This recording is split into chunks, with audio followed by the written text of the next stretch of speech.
बहुत देर से प्रत्येक संडे समाज के नाम कार्यक्रम जो मेरा चलता है उसमें बहुत देर से वीर रस की कविता सुनाई गई कि कविता कैसे पढ़ा जाता है। आइए हास्य व्यंग के बच्चों का विचार हुआ कि सर हास्य व्यंग का एक रिकॉर्डिंग हो जाए। मैं आप लोगों के पीछे इस हास्य व्यंग को और देश का सच्चाई उजागर करता हूं। आप इसको सुनेंगे और मेरे चैनल को सब्सक्राइब करेंगे, फेसबुक से देखेंगे तो आप फॉलो भी करेंगे।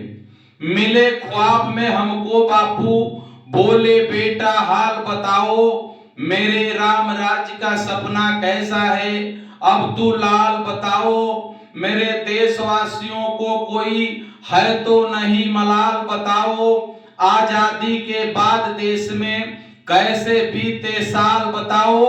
मैंने कहा बापू मत पूछो, ख्वाब तुम्हारे नष्ट हो गए, दो दो पैसे में बिक जाते भक्त तुम्हारे भ्रष्ट हो गए, दो दो पैसे में बिक जाते भक्त तुम्हारे भ्रष्ट हो गए। होता है हर साल इलेक्शन, नेता हमें नचा रहे हैं, नीचे से ऊपर अधिकारी अपनी कुर्सी बचा रहे हैं। घूस दलाली बेविचारी है, ठगी रोज बेईमानी है, गुंडागर्दी में भारत का आज नहीं कोई सानी है। जिसकी लाठी भैंस उसी की सच कोने में टिक जाता है, किससे हम फरियाद करें कानून यहाँ पर बिक जाता है, किससे हम फरियाद करें कानून यहाँ पर बिक जाता है। सपोज दैट में मैं एक बताना चाहता हूँ, एक कोर्ट में जज साहब वकीलों की दलीलें सुन रहे थे। दलील सुनने के दौरान एक वकील साहब जो विपक्ष के थे उन्होंने जज साहब से कहा, जज साहब मैं जो कानून की किताब आपके बीच पेश की है उस किताब के 75 नंबर पेज पर चश्मदीद गवाह और सबूत सहित मैंने रिकॉर्ड रखा है।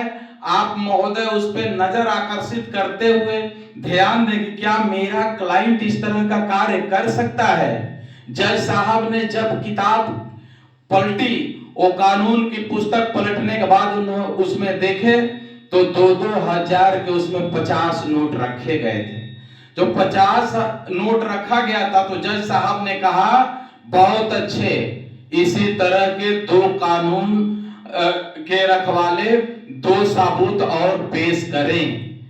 तो बहुत बहुत धन्यवाद। आप लोग, ये हास्य व्यंग था, अन्यथा नहीं लेंगे और कहीं ना कहीं सच्चाई भी है। धन्यवाद।